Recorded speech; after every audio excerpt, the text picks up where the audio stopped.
Hello दोस्तों, आज मैं आपके लिए लाया हूँ मुख्तसर इंग्लिश बोलचाल फ़िक्रात जिन्हें सीखकर आप अपनी स्पोकन इंग्लिश को बहुत ज़्यादा इम्प्रूव कर सकते हैं। तो वीडियो को लास्ट तक ज़रूर देखिए। चलिए शुरू करते हैं आज का लेसन। क्या मामला है? What's the matter? क्या मामला है? What's the matter? ऐसी बात नहीं कहते। Don't say like that. ऐसी बात नहीं कहते। Don't say like that. खुद को संभालो। Compose yourself. खुद को संभालो। Compose yourself. फजूल बातें मत करो। Don't talk nonsense. फजूल बातें मत करो। Don't talk nonsense. ये मुमकिन नहीं है। It's not possible. ये मुमकिन नहीं है। It's not possible. मुझे दिलचस्पी नहीं है।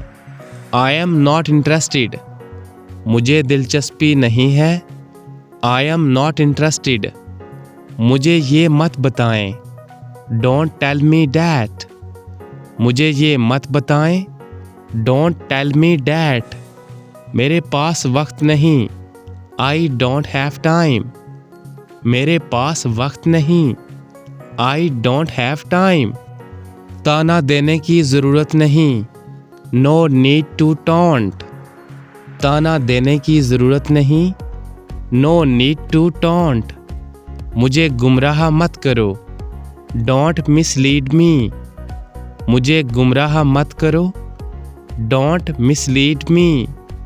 ये कोई मजाक नहीं है। This is not a joke. ये कोई मजाक नहीं है। This is not a joke. सब कुछ ठीक है। Everything is fine. सब कुछ ठीक है। Everything is fine. ज़्यादा चालाक मत बनो। Don't be over smart. ज़्यादा चालाक मत बनो। Don't be over smart. क्या मतलब है आपका? What do you mean? क्या मतलब है आपका? What do you mean? जितना जल्दी हो सके। As soon as possible. जितना जल्दी हो सके। As soon as possible. असल बात पर आओ। Come to the point. असल बात पर आओ। Come to the point. तो फ्रेंड्स, ये था हमारा छोटा सा लेसन। आई होप आपको पसंद आया होगा। अगर आप भी अपनी स्पोकन इंग्लिश को इम्प्रूव करना चाहते हैं तो QBT इंग्लिश चैनल को सब्सक्राइब कीजिए। इंशाल्लाह इस चैनल के ज़रिए आपको इंतहाई आसान तरीके से इंग्लिश सिखाई जाएगी। तो मिलते हैं नेक्स्ट क्लास में। तब तक के लिए अल्लाह हाफिज़।